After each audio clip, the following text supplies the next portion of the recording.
One, two, three, four. Allez, salut à tous et bienvenue sur InfoCatch. Ah, nous on est parti donc pour un moment à retenir lors de cet épisode donc de SmackDown, donc du 22 mai 2026. Comme à mon habitude, vous savez, j'ai fait une sélection des moments qui ont été les plus importants selon moi lors de cette soirée et on va en discuter. Mais juste avant de commencer, je rappelle que c'était le dernier épisode de SmackDown avant Saturday Night Main Event qui aura lieu cette nuit à partir donc de 2h du matin en France uniquement et en exclusivité sur la chaîne YouTube de la WWE. Sinon, pour ce premier moment à retenir, on est une nouvelle fois reparti dans la rivalité opposant Rhea Ripley et Jade Cargill pour le prochain pay-per-view qui sera Clash in Italy. Sauf que là, il y a beaucoup de choses qui seront différentes pour les deux. La chose numéro 1 qui est différente donc pour Rhea Ripley, c'est que c'est elle qui est la championne, donc c'est elle qui aura plus de pression que Jade Cargill ne l'avait du côté donc de WrestleMania. Et puis également pour Rhea Ripley, quelle sera sa stratégie et sa solution pour essayer donc de contrer B-Fab et Michin qui certes ont intervenu du côté donc de WrestleMania, mais l'avantage de Rhea Ripley c'est qu'à WrestleMania elle avait Io Sky. Là maintenant ça a l'air d'être terminé parce que Io Sky est du côté de Raw et Rhea Ripley du côté de SmackDown, même si c'est vrai qu'on sait que ça n'a pas beaucoup d'importance, mais je pense que là c'est véritablement fini entre Io Sky et Rhea Ripley niveau équipe.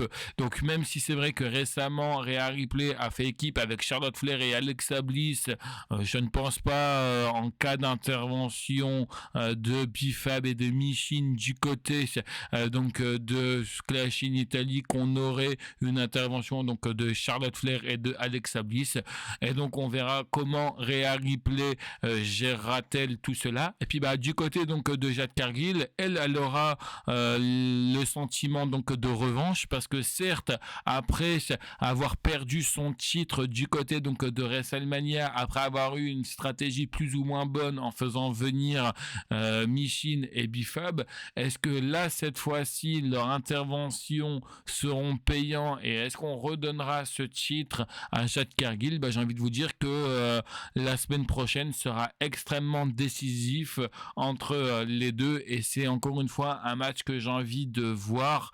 Et on va pas se mentir, s'il y aurait eu aucune intervention et qu'on nous laisse beaucoup de temps pour ce match, ça peut être comme à WrestleMania, c'est-à-dire un très bon match, mais je ne veux aucune intervention des deux côtés.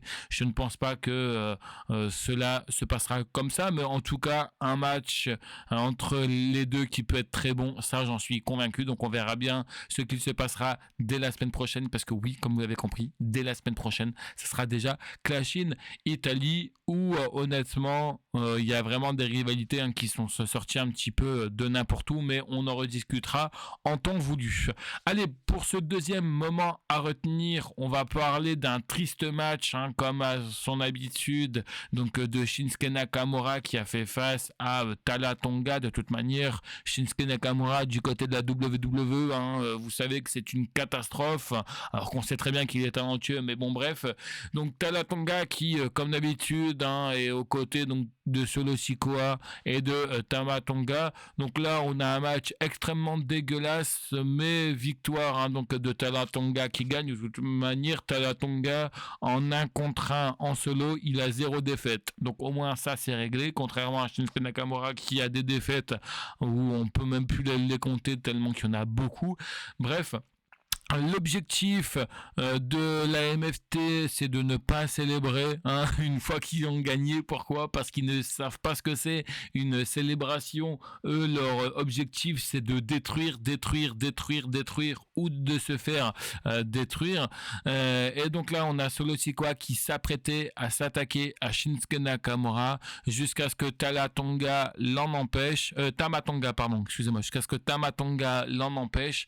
Et là, du coup, on a un face-à-face entre Tama Tonga et Solo Sikoa où on comprend pas très bien et on veut nous mettre du suspense, du pourquoi, du comment. C'est très simple, c'est parce que depuis quelques mois maintenant, on avait Shinsuke Nakamura qui essayait donc de convaincre Tama Tonga de se raisonner, de ne pas se laisser faire par Solo Sikoa. D'ailleurs, pourquoi avoir choisi Tama Tonga et non Tonga Loa? Si vous avez la réponse, l'espace commentaire est là, parce que j'ai jamais compris pourquoi on a choisi Tama Tonga. Enfin bref, et donc ce fameux suspense sera vraiment de courte durée, parce qu'on a vu que c'est lui qui va prendre les choses en main en s'attaquant à Shinsuke Nakamura. Donc là, on aura du 3 contre 1, et donc c'est à ce moment-là où on a Damien Priest, en sauveur comme il est, qui va venir faire dégager les membres donc de la MFT. Vous savez comment il va réussir à les faire dégager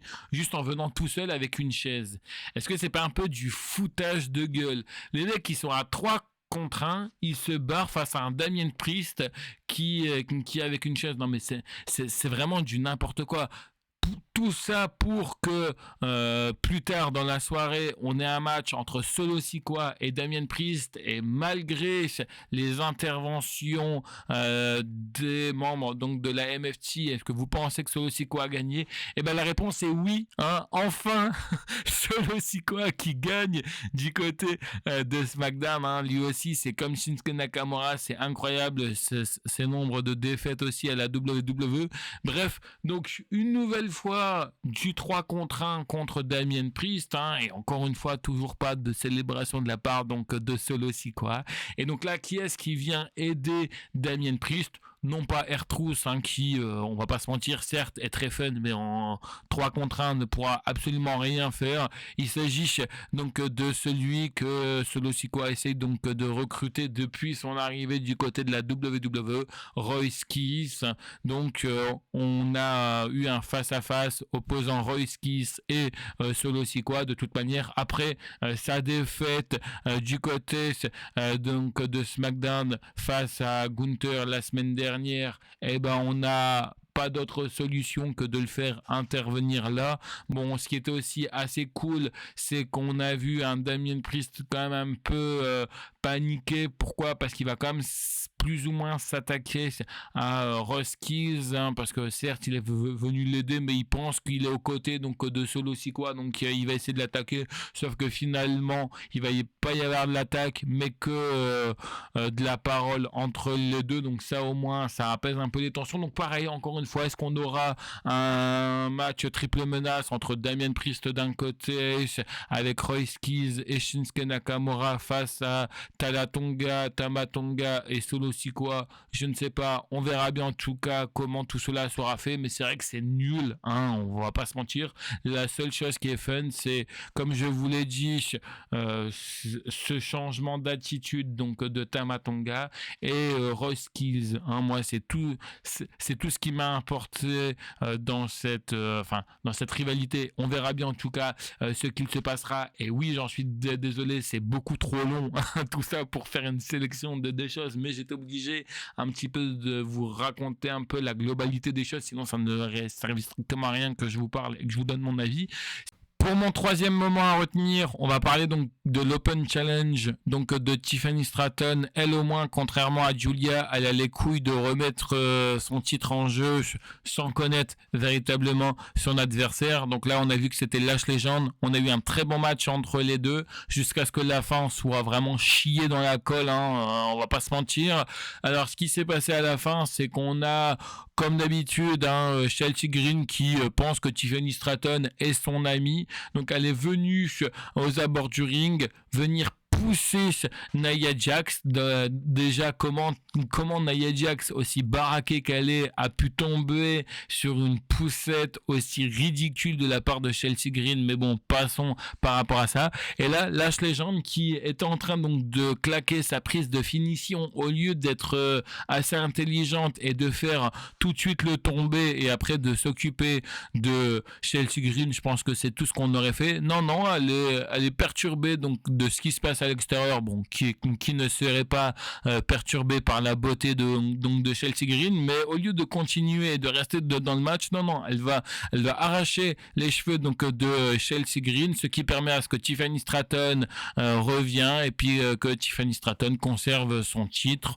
Donc voilà, hein, Tiffany Stratton toujours championne des États-Unis, donc la suite pour elle, eh ben, on verra bien. Est-ce que contrairement à Giulia, elle aura un match de championnat du côté de Clash in Italy ou lors du prochain pay-per-view qui sera Night of Champion du côté de l'Arabie Saoudite. On verra bien en tout cas ce qu'il se passera pour Tiffany Stratton. Par contre pour Chelsea Green, on l'a croisée donc dans les coulisses toute seule en train donc de parler de je ne sais quoi. Elle se fera interrompre dans un premier temps par les débuts donc de Glenn Monroe, je crois que c'est ça hein, son prénom, bref, qui débarque du côté du roster principal et assez rapidement elle se fera attaquer donc par Nia Jax et par Lash Legend, ce qui est complètement logique, et on verra bien aussi hein, quelle sera la suite pour Chelsea Green. Enfin bref, en tout cas moi personnellement la suite j'en ai strictement rien à faire. Ce qui m'a énormément aussi plu cette nuit, il s'agit donc de la rivalité entre Carmelo Hayes et Trick Williams qui n'a fait que de commencer, mais avant que ça commence, alors certes ok,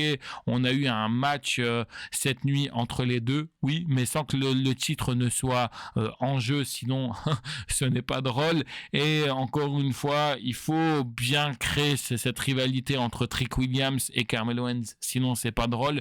Et je pense plus qu'en fait on va pas partir sur un match simple entre les deux, mais je pense qu'on va partir sur un triple menace. Pourquoi? Parce qu'on a eu Ricky Sen qui était à l'extérieur du ring pour voir ce match de plus près.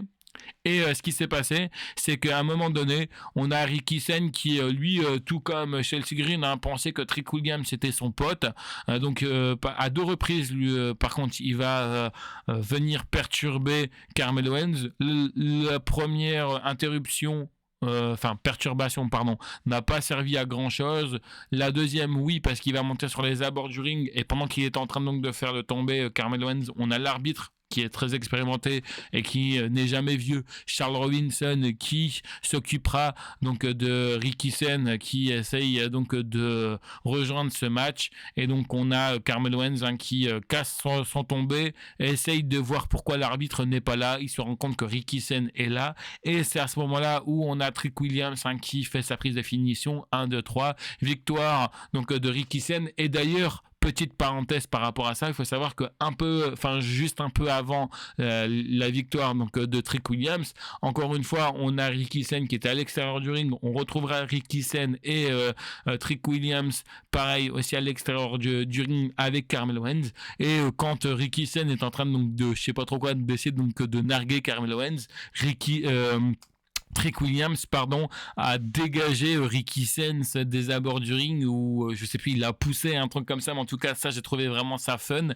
Donc, pareil, on verra bien aussi quelle sera la suite. Et puis, on va conclure, bien sûr, avec la réponse donc de Gunther suite au fait qu'il s'est fait attaquer donc par Cody Rhodes la semaine dernière. Bon, il va pas y avoir véritablement de réponse verbale, mais il y aura uniquement qu'une réponse physique. Il s'agit donc de Cody Rhodes qui se fera attaquer par Gunther à la fin de son match qu'il avait face à Sami Zayn. D'ailleurs, Sami Zayn regardera ça sans véritablement aider Cody Rhodes en train donc de se faire attaquer.